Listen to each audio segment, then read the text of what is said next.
ജല്ലിക്കെട്ടിന് അനുമതി നൽകി ഓർഡിനൻസ് ഇറക്കി. ഓർഡിനൻസിൽ ഗവർണർ ഒപ്പുവച്ചു. മധുരയിൽ നാളെ ജല്ലിക്കെട്ട് നടക്കും. മുഖ്യമന്ത്രി പനീർസെൽവം മധുരയിലേക്ക് തിരിച്ചു. ഓർഡിനൻസ് ഇറങ്ങിയതിൽ സന്തോഷമെന്ന സമരസമിതി. തമിഴ്നാട് സർക്കാരിന് പിന്തുണയുമായി പ്രധാനമന്ത്രി മനു ശങ്കർ ചേരുന്നു. മനു, തമിഴ്നാട് മുഖ്യമന്ത്രി മധുരയിൽ എത്തിക്കഴിഞ്ഞോ? സംഘാടകരുമായുള്ള ചർച്ചകൾ പുരോഗമിക്കുകയാണ് എന്നും അറിഞ്ഞിട്ടുണ്ട്. വിശദാംശങ്ങൾ. ധന്യ, സുപ്രീം കോടതി സ്റ്റേ ചെയ്ത ജല്ലിക്കെട്ടിന് തമിഴ്നാട് സർക്കാർ ഓർഡിനൻസിലൂടെ നിയമമാക്കി മാറ്റിയിരിക്കുന്നു. കേന്ദ്ര നിയമ മന്ത്രാലയവും പരിസ്ഥിതി മന്ത്രാലയവും അംഗീകാരം നൽകിയ ഓർഡിനൻസിന് സംസ്ഥാന മന്ത്രിസഭാ യോഗം അംഗീകാരം നൽകുകയും തുടർന്ന് ഗവർണർക്ക് സമർപ്പിക്കുകയുമായിരുന്നു. തമിഴ്നാടിന്റെ ചുമതലയുള്ള മഹാരാഷ്ട്ര ഗവർണർ സി വിദ്യാസാഗർ റാവു വൈകിട്ട് 5 മണിക്ക് ജല്ലിക്കെട്ട് ഓർഡിനൻസിൽ ഒപ്പുവെച്ചതോടെ ജല്ലിക്കെട്ടിന് വേണ്ടിയുള്ള ജനകീയ മുന്നേറ്റത്തിന് പരിസമാപ്തിയാവുകയാണ്. മധുരയിൽ അളകാനെല്ലൂരിൽ നാളെ രാവിലെ 10 മണിക്ക് തന്നെ ജല്ലിക്കെട്ട് നടത്താനുള്ള ഒരുക്കങ്ങളും ആരംഭിച്ചു കഴിഞ്ഞു. ഇതിനായി മുഖ്യമന്ത്രി പനീർസെൽവം മധുരയിലേക്ക് തിരിച്ചിരിക്കുന്നു എന്നാണ് അറിയുന്നത്. മൃഗസ്നേഹി സംഘടന ഈ ഓർഡിനൻസ് വന്നാൽ ഉടൻ തന്നെ സുപ്രീം കോടതിയെ സമീപിക്കുമെന്ന് വ്യക്തമാക്കിയിരുന്നു. ഈ സാഹചര്യത്തിലാണ് സുപ്രീം കോടതിയുടെ പ്രവർത്തന സമയത്തിന് ശേഷം വൈകിട്ട് 5 മണിക്ക് ശേഷം ഓർഡിനൻസിന് അംഗീകാരം നൽകിയത്. നാളെ ഞായറാഴ്ച ആയതിനാൽ മൃഗസ്നേഹ സംഘടനയ്ക്ക് സുപ്രീം കോടതിയെ തിങ്കളാഴ്ചയെ സമീപിക്കാനാകൂ. ഈ ഒരു സാഹചര്യത്തിൽ നാളെ തന്നെ ഈ ജല്ലിക്കെട്ട് നടത്തി നിലവിലെ പ്രശ്നങ്ങൾക്ക് ഒരു പരിഹാരം തേടുക എന്ന നിർദ്ദേശമാണ് അറ്റോർണി ജനറൽ അടക്കമുള്ളവർ തമിഴ്നാട് നിയമവൃത്തങ്ങൾക്ക് നൽകിയ നിർദ്ദേശം. ഈ ഒരു സാഹചര്യത്തിലാണ് സുപ്രീം കോടതിയുടെ പ്രവർത്തന സമയത്തിന് ശേഷം ഈ ഓർഡിനൻസിന് അംഗീകാരം നൽകിയത്. മന്ത്രിമാർ ഉൾപ്പെടെയുള്ളവർ ജല്ലിക്കെട്ട് സംഘാടകരുമായി അതോടൊപ്പം ജില്ലാ അധികൃതരുമായി കൂടിക്കാഴ്ച നടത്തി. ജല്ലിക്കെട്ട് മൈതാനങ്ങളിലും ഒരുക്കങ്ങൾ പുരോഗമിക്കുകയാണ്. കോയമ്പത്തൂർ ഉൾപ്പെടെയുള്ള സ്ഥലങ്ങളിൽ നാളെ രാവിലെ 11-ന് അതാത് ജില്ലകളിലെ മന്ത്രിമാർ ഈ ജല്ലിക്കെട്ട് ആഘോഷം ഉദ്ഘാടനം ചെയ്യും. അതോടൊപ്പം സുപ്രീം കോടതി സ്റ്റേ ചെയ്ത ജല്ലിക്കെട്ടിന് കേസിൽ വിധി പറയുന്നത് നേരത്തെ കേന്ദ്ര സർക്കാരിന്റെ നിർദ്ദേശപ്രകാരം ഒരാഴ്ചത്തേക്ക് മാറ്റിയിരുന്നു. ഇതിന് പിന്നാലെയാണ് ഓർഡിനൻസിലൂടെ ജല്ലിക്കെട്ട് നിയമപരമായിരിക്കുന്നത്. അതിനാൽ തന്നെ ഈ എക്സിക്യൂട്ടീവും ജുഡീഷ്യറിയും തമ്മിലുള്ള നിയമനിർമ്മാണ തർക്കങ്ങളിലേക്കാകും വരും നാളുകളിൽ സുപ്രീം കോടതിയിൽ ഉണ്ടാവുക. ധന്യ. മനു ശങ്കറാണ് വിശദാംശങ്ങൾ നൽകിയത്. പാപ്പനംകോട് അനിൽകുമാർ കുടുംബ ധനസഹായ ഫണ്ട് ഉദ്ഘാടനം ചെയ്തുകൊണ്ട് കോടിയേരി ബാലകൃഷ്ണൻ സംസാരിക്കുന്നു. തത്സമയം വാർത്തകൾ നിങ്ങൾ വായിച്ചിട്ടുണ്ടാവും. ഇന്ന് കൈക്കൂലി വാങ്ങുന്നവർക്ക് സൗകര്യമായി. മുമ്പ് 10,000 ഉറുപ്പ്യ കൈക്കൂലി വാങ്ങാൻ 10 നോട്ട് വാങ്ങണമായിരുന്നു. ഇന്ന് 5 നോട്ട് വാങ്ങിയാൽ കൈക്കൂലി വാങ്ങുന്നവന് 10,000 രൂപയായി.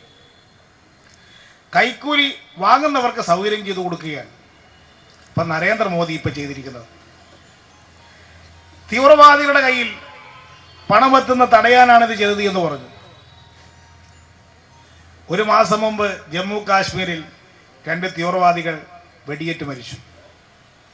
അവരുടെ കയ്യിൽ നിന്ന് പിടിച്ച നോട്ട് മുഴുവൻ പുതിയ 2000-ന്റെ നോട്ടുകളാണ്. അപ്പോൾ ഈ പണം തീവ്രവാദികളുടെ കയ്യിൽ എത്തിക്കഴിഞ്ഞു എന്നല്ലേ ഇത് തെളിയിക്കുന്നത്? ഈ നടത്തിയ പ്രഖ്യാപനങ്ങളെല്ലാം പരാജയപ്പെട്ടപ്പോൾ ഇപ്പോൾ ഗവൺമെന്റ് പറയുന്നു ഇനി ഡിജിറ്റൽ പണമിടപാടിലേക്ക് പോകണം. യഥാർത്ഥത്തിൽ നരേന്ദ്രമോദി ഉദ്ദേശിച്ച കാര്യം അതായിരുന്നു. ഇന്ന് നോട്ടുകൾ കൈമാറിക്കൊണ്ട് നടത്തുന്ന ക്രയവിക്രയം മാറ്റി നോട്ടുകൾക്ക് പകരം കാർഡ് സമ്പ്രദായം, അതാണ് പ്ലാസ്റ്റിക് കാർഡ് സമ്പ്രദായം വരുമെന്ന് പറയുന്നത്. നിങ്ങളുടെ കയ്യിലുള്ള പണം 1,00,000 ഉറുപ്പികയുണ്ടെങ്കിൽ ആ 1,00,000 രൂപ നിങ്ങൾ ബാങ്കിൽ നിക്ഷേപിച്ചാൽ അതിന് കണക്കായിട്ടുള്ള കാർഡ് നിങ്ങൾക്ക് തരും. ഈ കാർഡ് ഉപയോഗിച്ച് നിങ്ങൾക്ക് സാധനങ്ങൾ വാങ്ങാം, കൈമാറ്റം നടത്താം. Credit card, debit card, Visa, mobile app ഇതുവഴിയൊക്കെ ക്രയവിക്രയം നടത്താൻ കഴിയും എന്ന വിധത്തിലുള്ള സാങ്കേതിക വിദ്യയിലേക്ക് ഇത് വികസിപ്പിക്കുമെന്ന് ഗവൺമെന്റ് പ്രഖ്യാപിച്ചു. ഇന്നിപ്പോൾ എത്ര ആളുടെ കയ്യിലാണ് ഈ കാർഡുള്ളത്? ഇന്ന് നമ്മൾ നടത്തുന്നതെല്ലാം തന്നെ പണം വഴിയുള്ള ഇടപാടുകളാണ്. ഇതിനു പകരം എല്ലാവരും കാർഡ് ഉപയോഗിക്കണമെന്ന് പറഞ്ഞാൽ എത്ര ആളുടെ കയ്യിൽ ഇപ്പോൾ ഈ സംവിധാനമുണ്ട്? എല്ലാ സ്ഥലത്തും ഇതിപ്പോൾ എടുക്കുമോ കാർഡ്?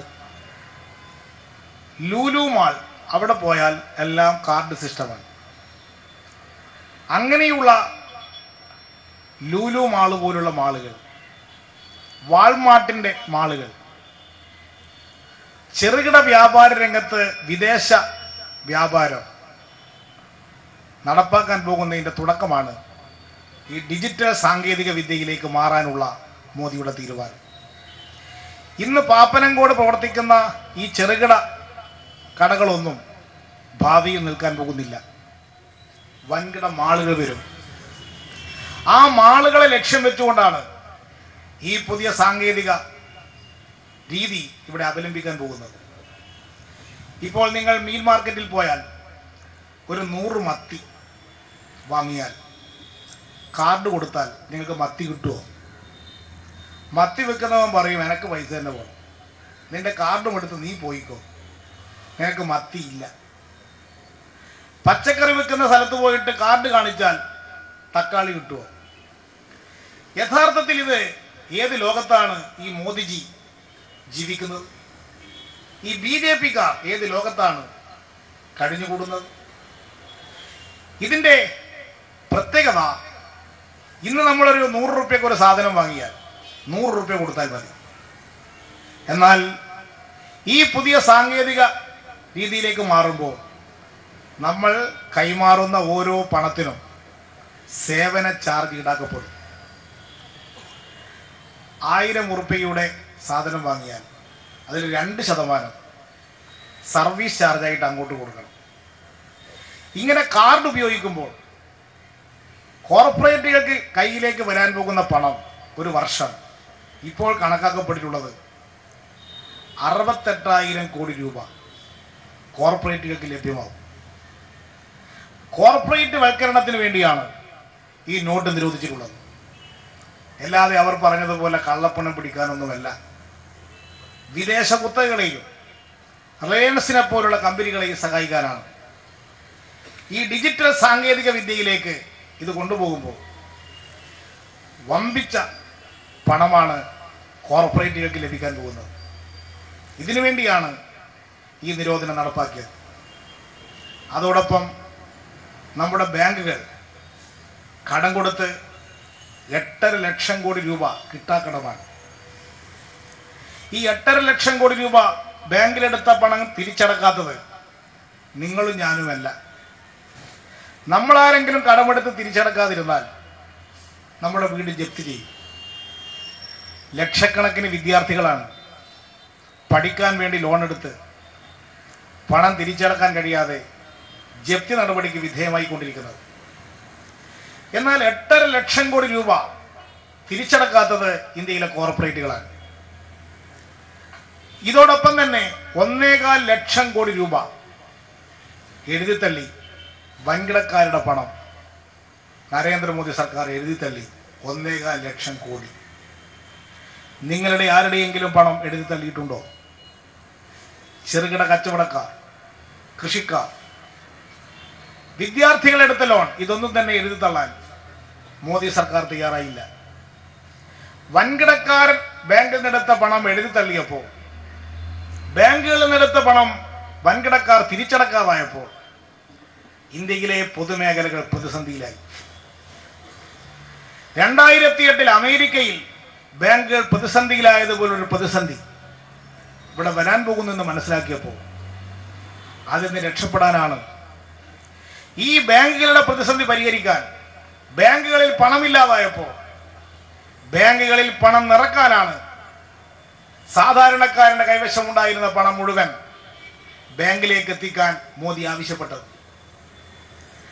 500 രൂപയുടെയും 1000 രൂപയുടെയും പണം മുഴുവൻ നിങ്ങൾ ബാങ്കിലേക്ക് അടക്കൂ എന്ന് പറഞ്ഞപ്പോൾ എല്ലാവരുടെ കയ്യിലും ഉണ്ടായിരുന്ന പണം ഇപ്പോൾ ബാങ്കിലേക്ക് എത്തിക്കഴിഞ്ഞു. പാപ്പനംകോട് അനിൽകുമാർ കുടുംബ ധനസഹായ ഫണ്ട് ഉദ്ഘാടനം ചെയ്ത് സംസാരിക്കുകയായിരുന്നു. കോടിയേരി ബാലകൃഷ്ണൻ.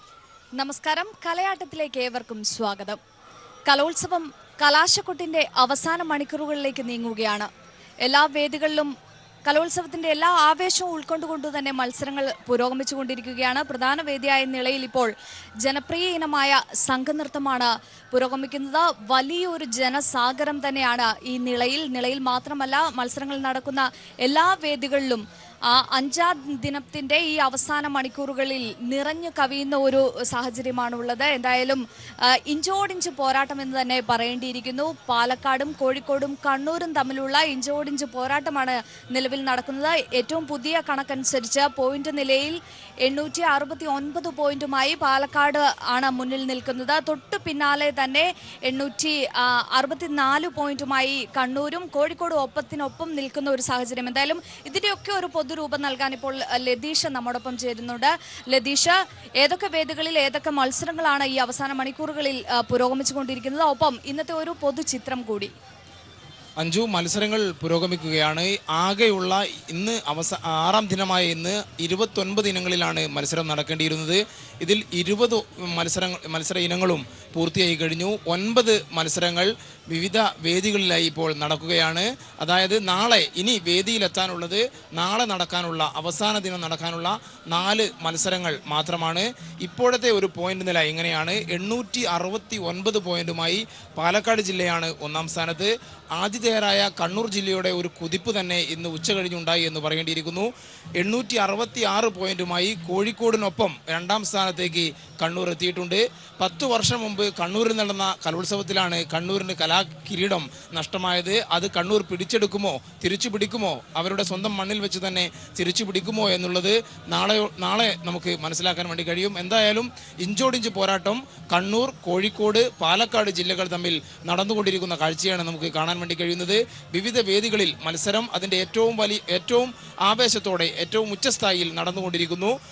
ഇപ്പോൾ ഒന്നാം വേദിയായ നിളയിൽ സംഘനൃത്തം, ഹൈസ്കൂൾ വിഭാഗത്തിൻ്റെ സംഘനൃത്ത മത്സരമാണ് പുരോഗമിക്കുന്നത്. വലിയൊരു ആൾക്കൂട്ടം തന്നെയാണ് ഒന്നാം വേദിയിലും അതേപോലെ തന്നെ മറ്റു വേദികളിലും ഇപ്പോൾ കാണാൻ വേണ്ടി കഴിയുന്നത്. ആളുകളുടെ ഒരു ഒഴുക്ക് തന്നെയാണ് ഇന്ന് കലോത്സവ ദിനത്തിൽ. ഇന്നലെയും അതേപോലെ തന്നെ ഇന്നും കണ്ണൂരിലെ വിവിധ വേദികൾക്ക് മുന്നിലേക്ക് ആളുകളുടെ ഒഴുക്ക് തന്നെയാണ്. വഞ്ചിപ്പാട്ട്, നാടൻപാട്ട്, വട്ടപ്പാട്ട്, അതേപോലെ തന്നെ നങ്ങ്യാർകൂത്ത് തുടങ്ങിയ വിവിധ മത്സരങ്ങൾ വിവിധ വേദികളിലായി പുരോഗമിക്കുന്നുണ്ട്. ഇതിൽ വഞ്ചിപ്പാട്ട് മാത്രമാണ് ഇപ്പോൾ അവസാനിച്ചിരിക്കുന്നത്. ഉച്ചകഴിഞ്ഞ് നാടോടി നൃത്ത മത്സരം, ഹൈസ്കൂൾ വിഭാഗം പെൺകുട്ടികളുടെ നാടോടി നൃത്ത മത്സരവും വേദി 3 ഇപ്പോൾ പുരോഗമിച്ചു കൊണ്ടിരിക്കുകയാണ്. ഇത്തരത്തിൽ വലിയ വാശിയോടെ അതേപോലെ തന്നെ ആവേശത്തോടെയുള്ള മത്സരങ്ങൾ പുരോഗമിക്കുന്ന കാഴ്ചയാണ് നമുക്ക് കാണാൻ വേണ്ടി കഴിയുന്നത്. നാളെ വൈകിട്ടോടുകൂടി കലോത്സവത്തിന് പരിസമാപ്തിയാകും. 57ാമത് സംസ്ഥാന സ്കൂൾ കലോത്സവത്തിൻ്റെ കലാകിരീടം, സ്വർണ്ണക്കപ്പ് ആരും നേടുമെന്നറിയാൻ ഇനി മണിക്കൂറുകൾ മാത്രമാണ് ബാക്കിയുള്ളത്. അഞ്ജു, എന്തായാലും മത്സരങ്ങൾ അതിന്റെ എല്ലാ ആവേശവും ഉൾക്കൊണ്ട് തന്നെ മത്സരങ്ങൾ എല്ലാം വേദികളിൽ പുരോഗമിക്കുകയാണ്. എന്തായാലും നമുക്ക് വേദികളിൽ ഇപ്പോൾ എന്തൊക്കെ നടക്കുന്നു എന്ന് കൂടി നോക്കേണ്ടിയിരിക്കുന്നു. പ്രധാന വേദിയായ നിലയിൽ ഇപ്പോൾ സംഘനൃത്തം പുരോഗമിക്കുകയാണ്. അതിന്റെ തത്സമയ ദൃശ്യങ്ങളിലേക്ക്.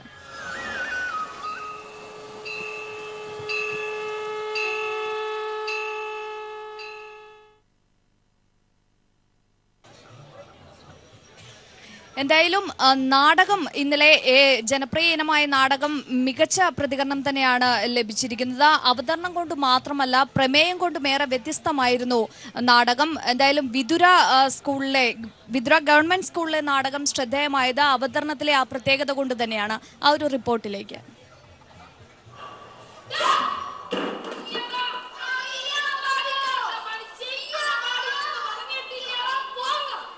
മനുഷ്യബന്ധങ്ങൾ ശോഷിച്ചു പോകുന്നതിന് സമർത്ഥമായി വരച്ചു കാട്ടുന്നതായിരുന്നു വിതുര ഗവൺമെന്റ് ഹയർ സെക്കൻഡറി സ്കൂളിലെ ഈ നാടകം. വൈദ്യുതി നിലയ്ക്കുന്ന സമയത്ത് മാത്രം പരസ്പരം മിണ്ടുന്നവരാണ് ഈ കുടുംബം.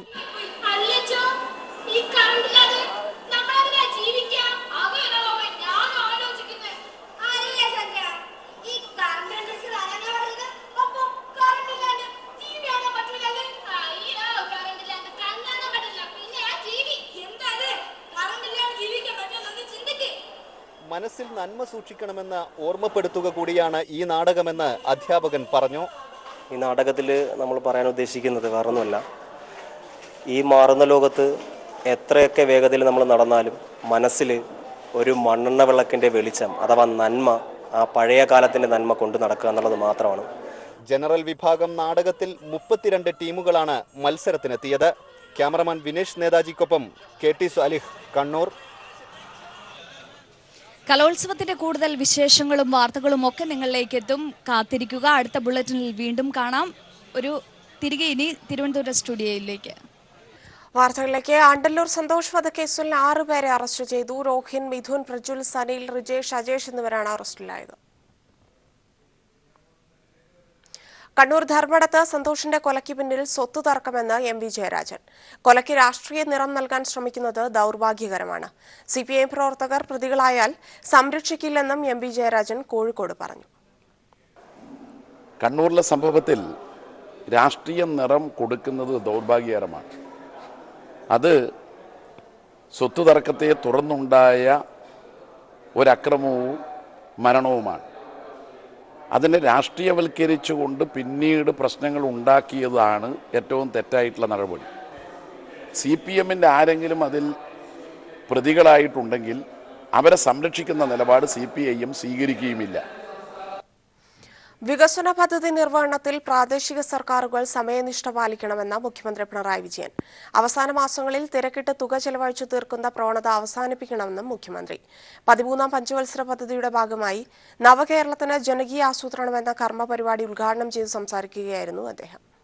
EK നായനാർ സർക്കാർ തുടക്കമിട്ട ജനകീയ ആസൂത്രണത്തിന് 20 വർഷങ്ങൾക്ക് ശേഷം പുതുചൈതന്യം പകരുന്ന പദ്ധതിക്കാണ് മുഖ്യമന്ത്രി പിണറായി വിജയൻ തുടക്കം കുറിച്ചത്. സംസ്ഥാന സർക്കാർ പ്രഖ്യാപിച്ച 4 മിഷനുകളുടെയും വകുപ്പുകളുടെയും ഏകീകരണത്തിലൂടെ വികസന പദ്ധതികൾക്കായുള്ള ആശയരൂപീകരണത്തിന് വേദി തുറന്നാണ് പരിപാടിയുടെ ഉദ്ഘാടനം നടന്നത്. പ്രാദേശിക സർക്കാരുകൾ അവസാന മാസങ്ങളിൽ പദ്ധതി തുക ചെലവഴിച്ച് തീർക്കാൻ ശ്രമിക്കുന്ന പ്രവണത അവസാനിപ്പിക്കണമെന്ന് മുഖ്യമന്ത്രി പിണറായി വിജയൻ ഓർമ്മിപ്പിച്ചു. ഏപ്രിൽ 1-ന് നിർവഹണം തുടങ്ങാനാവും വിധം പദ്ധതികൾ വളരെ നേരത്തെ തുടങ്ങണം. ജനപങ്കാളിത്തവും സമയനിഷ്ഠയും ഒരുമിച്ച് കൈവരിക്കണം. വളരെ തിരക്കിട്ട് തീർക്കേണ്ട ഒന്നാണ് പദ്ധതി നിർവഹണമെന്ന ധാരണ മാറ്റിയെടുക്കണം. ഇപ്പോൾ നടപടിക്രമങ്ങൾ ലളിതമാക്കുകയും പ്രാദേശിക സർക്കാരുകൾ കൂടുതൽ ഉണർന്ന് പ്രവർത്തിക്കുകയും വേണം. പദ്ധതി രൂപീകരണവും ജനപങ്കാളിത്തവും സമയനിഷ്ഠയും ഒരുമിച്ച് കൈവരിക്കാനാവണം. പ്രാദേശിക പദ്ധതി നിർവഹണത്തിലെ അഴിമതിക്കാർക്കെതിരെ പ്രത്യേക ജാഗ്രത പാലിക്കണം. സംസ്ഥാനതല പദ്ധതികൾക്കൊപ്പം പ്രാദേശിക പദ്ധതികൾക്കും പ്രാധാന്യം നൽകും. പോരായ്മകൾ പരിഹരിച്ച് ജനകീയാസൂത്രണം മെച്ചപ്പെടുത്താനാണ് 13ാം പദ്ധതിക്കാലത്ത് ലക്ഷ്യമിടുന്നത്. പ്രാദേശിക സർക്കാരിൽ ഉത്തരവാദിത്തം കെട്ടിവെച്ച സംസ്ഥാന സർക്കാർ ഒഴിഞ്ഞു മാറില്ല. ഇക്കാര്യത്തിൽ വകുപ്പുകളുടെ സഹകരണം ഉറപ്പാക്കും. നോട്ട് പ്രതിസന്ധി, വരൾച്ച എന്നിവ മൂലം ഉണ്ടായ ബുദ്ധിമുട്ടുകൾക്ക് സർക്കാർ പരിഹാരം കണ്ടെത്തും. കറൻസി പ്രശ്നം, വരൾച്ച ഇവയെല്ലാം ചില പ്രതിസന്ധികൾ സൃഷ്ടിക്കുന്നുവെന്ന് വസ്തുതയാണ്. ആ പ്രതിസന്ധി വളരെ വൈകാതെ തന്നെ അവസാനിക്കുമെന്നാണ് പ്രതീക്ഷിക്കുന്നത്. ഇത്തരം പ്രശ്നങ്ങൾ ഒഴിച്ചു നിർത്തിയാൽ കേരളത്തെ വളർച്ചയുടേതായ ഒരു ഉയർന്ന പന്ഥാവിലേക്ക് നയിക്കാൻ ഉതകിയ സാഹചര്യമാണ് നിലനിൽക്കുന്നത്. കക്ഷി രാഷ്ട്രീയ തർക്കങ്ങൾ നാടിന്റെ വികസന വിഷയത്തിൽ വിലങ്ങുതടിയാകരുതെന്ന് മുഖ്യമന്ത്രി മുന്നറിയിപ്പ് നൽകി. അതേസമയം ജനകീയാസൂത്രണ പദ്ധതിയിൽ വേണ്ടത്ര പ്രാധാന്യം നൽകിയില്ലെന്ന് ആരോപിച്ച പ്രതിപക്ഷം പരിപാടിയിൽ നിന്ന് വിട്ടുനിന്നു. ഇക്കാര്യത്തിൽ സർക്കാരിന് തുറന്ന മനസ്സാണെന്നും പ്രതിപക്ഷവുമായി പങ്കാളിത്തം ഉറപ്പാക്കാൻ തയ്യാറാണെന്നും ധനമന്ത്രി തോമസ് ഐസക് പ്രതികരിച്ചു. മന്ത്രിമാരായ AC Moideen, Thomas Isaac, VS Sunilkumar, KT Jaleel, Raveendranath, E Chandrasekharan തുടങ്ങിയവർ പങ്കെടുത്തു. News bureau, Thrissur. Nursing recruitment തട്ടിപ്പ് കേസിൽ 8 പേർക്കെതിരെ CBI കുറ്റപത്രം സമർപ്പിച്ചു. കേസിലെ രണ്ടാമത്തെ കുറ്റപത്രവും ഉതുപ്പ് വർഗീസിനെ പ്രതിയാക്കിയ ആദ്യ കുറ്റപത്രവുമാണ് CBI കോടതിയിൽ സമർപ്പിച്ചത്. മുൻ protector of emigrants Adolf Lawrence ആണ് ഒന്നാം പ്രതി. റിക്രൂട്ടിംഗ് ഏജൻസിയായ അൽ ഷറഫ മാൻപവർ കൺസൾട്ടൻസിയുടെ ഉടമ ഉതുപ്പ് വർഗീസ്, ഇയാളുടെ ഭാര്യ സൂസൻ വർഗീസ് എന്നിവരടക്കം 8 പേർക്കെതിരെയാണ് CBIയുടെ രണ്ടാം കുറ്റപത്രം. കുറ്റപത്രത്തിന്റെ പകർപ്പ് പീപ്പിളിന് ലഭിച്ചു. കുവൈറ്റ് ആരോഗ്യ മന്ത്രാലയവുമായി റിക്രൂട്ടിംഗ് ഏജൻസിയായ അൽ ഷറഫ മാൻപവർ കൺസൾട്ടൻസി ഉണ്ടാക്കിയ കരാർ പ്രകാരം 19,500 രൂപയാണ് സർവീസ് ചാർജായി റിക്രൂട്ട് ചെയ്യപ്പെടുന്ന ഒരു നഴ്സിൽ നിന്ന് ഈടാക്കേണ്ടിയിരുന്നത്. എന്നാൽ ഇതിന്റെ 100 ഇരട്ടിയായ 19.5 ലക്ഷം രൂപയാണ് ഏജൻസി ഒരു നഴ്സിൽ നിന്ന് പിഴിഞ്ഞത്. ഇത്തരത്തിൽ 1200 നഴ്സുമാരെ കുവൈറ്റിലേക്ക് റിക്രൂട്ട് ചെയ്തതായും 100 കോടിയോളം രൂപ സംഘം തട്ടിയെടുത്തതുമാണ് CBI കേസിന് ആധാരം. 2014 ഡിസംബറിനും 2015 മാർച്ചിനും ഇടയ്ക്കാണ് റിക്രൂട്ടിംഗ് തട്ടിപ്പ് നടന്നത്. 230 കോടി രൂപയുടെ തട്ടിപ്പിനാണ് സംഘം പദ്ധതിയിട്ടിരുന്നതെന്നും CBI കണ്ടെത്തിയിരുന്നു. ഇതിന്റെ അന്വേഷണം പുരോഗമിക്കുന്നതിനിടയിലാണ് നഴ്സിംഗ് റിക്രൂട്ട്മെന്റ് കേസിലെ രണ്ടാം കുറ്റപത്രം CBI കോടതിയിൽ സമർപ്പിച്ചത്. മുൻ പ്രൊട്ടക്ടർ ഓഫ് എമിഗ്രൻസ് അഡോൾഫ് ലോറൻസിനെ ഒന്നാം പ്രതിയാക്കിയും റിക്രൂട്ടിംഗ് ഏജൻസിയായ അൽ ഷറഫ മാൻപവർ കൺസൾട്ടൻസിയെ രണ്ടാം പ്രതിയാക്കിയും ഇതിന്റെ ഉടമ മൈലക്കാട്ട് ഉതുപ്പ് വർഗീസിനെ മൂന്നാം പ്രതിയാക്കിയും ഇയാളുടെ ഭാര്യ സൂസൻ വർഗീസുമടക്കം മറ്റ് 8 പേർക്കെതിരെയാണ് CBI കുറ്റപത്രം സമർപ്പിച്ചിരിക്കുന്നത്. അൽ ഷറഫ ജീവനക്കാരായ ജോസി, പ്രദീപ് KS, ഹവാല ഇടപാടുകാരായ VS സുരേഷ് ബാബു, K അബ്ദുൾ നാസർ എന്നിവരാണ് മറ്റു പ്രതികൾ. നഴ്സിംഗ് റിക്രൂട്ട്മെന്റ് തട്ടിപ്പ് കേസിൽ CBI ആദ്യം സമർപ്പിച്ച കുറ്റപത്രത്തിലും ഒന്നാം പ്രതി മുൻ protector of emigrants Adolphus Lawrence തന്നെയാണ്. ജനുവരി 8-ന് CBI കോടതിയിൽ സമർപ്പിച്ച ആദ്യ കുറ്റപത്രത്തിൽ Panacea Travels and MD MK Salim, Trust International ഉടമ സാജൻ എന്നിവരും പ്രതികളാണ്. റിക്രൂട്ടിംഗ് തട്ടിപ്പിന് എമിഗ്രൻസ് ഉദ്യോഗസ്ഥൻ തന്നെ കൂട്ടുനിന്നതിനെ ഏറെ ഗൗരവത്തോടെയാണ് CBI കാണുന്നത്. അതേസമയം രണ്ടാം കുറ്റപത്രത്തിൽ പ്രതി ചേർക്കപ്പെട്ട ഉതുപ്പ് വർഗീസ് മുൻ മുഖ്യമന്ത്രി ഉമ്മൻചാണ്ടിയുടെ അടുപ്പക്കാരനെന്ന വാർത്തകളും മുമ്പ് പുറത്തു വന്നിരുന്നു. News bureau, Kochi. People exclusive. Calicut സർവകലാശാലയിൽ ക്രമക്കേട് നടന്നെന്ന ആരോപണമുയർന്ന റാങ്ക് ലിസ്റ്റിൽ നിന്ന് പ്യൂൺ നിയമനം നടത്താൻ നീക്കം. സിൻഡിക്കേറ്റ് നിയമിച്ച സെലക്ഷൻ കമ്മിറ്റിയിൽ ഇടത് അംഗങ്ങളുടെ എതിർപ്പ് മറികടന്നാണ് തീരുമാനമെടുത്തിരിക്കുന്നത്. താൽക്കാലിക ജീവനക്കാരിൽ നിന്ന് പ്യൂൺ നിയമനം നടത്താൻ തയ്യാറാക്കിയ റാങ്ക് ലിസ്റ്റ് ചോർന്നതിലും നിയമന അഴിമതി സംബന്ധിച്ചും ഉന്നതതല അന്വേഷണം നടത്താതെ നിയമന പരിപാടികൾ പൂർത്തിയാക്കാനാണ് സർവകലാശാലയുടെ ശ്രമം. കാലിക്കറ്റ് സർവകലാശാലയിലെ പ്യൂൺ നിയമനത്തിനായി തയ്യാറാക്കിയ താൽക്കാലിക ജീവനക്കാരുടെ റാങ്ക് ലിസ്റ്റ് ചോർന്ന വാർത്ത പീപ്പിൾ ടിവിയാണ് നേരത്തെ പുറത്തുവിട്ടത്. താൽക്കാലിക ജീവനക്കാർക്കായി നീക്കിവെച്ച 54 സീറ്റുകളിലേക്കുള്ള റാങ്ക് ലിസ്റ്റ് ചോർന്നത് നിയമന അഴിമതിയെ തുടർന്നാണെന്ന് അന്ന് തന്നെ ആരോപണം ഉയർന്നിരുന്നു. തുടർന്ന് ജോയിന്റ് രജിസ്ട്രാറും പ്രൊവൈസ് ചാൻസലറും നടത്തിയ അന്വേഷണത്തിൽ ക്രമക്കേട് നടന്നുവെന്നും ലിസ്റ്റ് ചോർന്നത് രജിസ്ട്രാറുടെ ഓഫീസിൽ നിന്നാണെന്നും കണ്ടെത്തി. ഇതേ തുടർന്ന് പോലീസ് അന്വേഷണം നടത്തണമെന്നാവശ്യപ്പെട്ട് ജില്ലാ പോലീസ് സൂപ്രണ്ടിന് VC കത്തയക്കുകയും ചെയ്തിരുന്നു. എന്നാൽ തുടർ നടപടികളുണ്ടായില്ല. അതുകൊണ്ട് തീർച്ചയായിട്ടും ഇതിൻ്റെ പിന്നിലുള്ള ആളുകളെ സംരക്ഷിക്കുക എന്നുള്ള ഉദ്ദേശത്തോടു കൂടി തന്നെയാണ് ഇതിപ്പോൾ തിരുക്കപ്പെട്ട് നടത്താനുള്ള തീരുമാനം. അല്ലാതെ സാധാരണ ഇത് അർഹതപ്പെട്ട ഒരുപാട് ആളുകൾ പുറത്തു നിൽക്കെ കേവലം സാമ്പത്തികമായ അഴിമതി വരെ നടന്നിട്ടുണ്ടെന്നാണ് മനസ്സിലാക്കാൻ കഴിഞ്ഞിട്ടുള്ളത്. ഇത്തരം അഴിമതിക്ക് കൂട്ടുനിന്ന ആളുകളെ മാത്രം സംരക്ഷിക്കുന്ന ഒരു നിലയിലേക്ക് ഇത് പോകുന്നത് തീർച്ചയായിട്ടും സർവകലാശാലയുടെ നിലനിൽപ്പിനെ തന്നെ ബാധിക്കും. ക്രമക്കേടിന് കൂട്ടുനിന്നുവെന്ന് ആരോപണമുയർന്ന ഉദ്യോഗസ്ഥരെ തന്നെയാണ് വീണ്ടും റാങ്ക് ലിസ്റ്റ് തയ്യാറാക്കാൻ നിയോഗിച്ചിരിക്കുന്നത്. നിയമന മാനദണ്ഡങ്ങളിൽ മാറ്റം വരുത്തിയുള്ള റാങ്ക് ലിസ്റ്റിൽ നിന്ന് നിയമനം നടത്തിയാൽ വർഷങ്ങളോളം സർവകലാശാലയിൽ ജോലി ചെയ്തു വരുന്ന അർഹരായ പലരും പുറത്തുപോകുന്ന സാഹചര്യം വരും. അഴിമതിക്ക് വേണ്ടി യോഗ്യതയിലും വയസ്സിലും വരെ മാനദണ്ഡങ്ങൾ ലംഘിച്ച് മാറ്റം വരുത്തിയാണ് ലിസ്റ്റ് തയ്യാറാക്കിയിരുന്നത്. പഴയ ലിസ്റ്റിൽ നിന്ന് നിയമനം നടത്താൻ വൈസ് ചാൻസലർ ചെയർമാനായ 5-അംഗ സെലക്ഷൻ കമ്മിറ്റി തീരുമാനമെടുത്തപ്പോൾ 2 ഇടത് അംഗങ്ങൾ വിയോജിപ്പ് രേഖപ്പെടുത്തിയെങ്കിലും ഇതൊന്നും പരിഗണിക്കാതെയാണ് സർവകലാശാല നിയമന നടപടികളുമായി മുന്നോട്ടു പോകുന്നത്. അനൂപ് KR, കോഴിക്കോട്. തൃശൂരിൽ നിയന്ത്രണം വിട്ട കാർ ബൈക്കിലിടിച്ച് ബൈക്ക് യാത്രികനായ വിദ്യാർത്ഥി മരിച്ചു. എളവള്ളി മമ്മായി സെൻസ് സമീപം പുഴങ്കരയിലത്ത് അഷ്റഫിന്റെ മകൻ അജ്മൽ P. അഷ്റഫാണ് മരിച്ചത്. കൂടെ യാത്ര ചെയ്ത സുഹൃത്തിന്റെ നില അതീവ ഗുരുതരമാണ്. വെള്ളിയാഴ്ച വൈകിട്ട് ചിറ്റിലപ്പള്ളിയിൽ വെച്ചാണ് അപകടം. തൃശൂരിൽ നിന്ന് വീട്ടിലേക്ക് വരുന്നതിനിടെ എതിർദിശയിൽ വന്ന ബൈക്കിൽ ഇടിക്കുകയായിരുന്നു.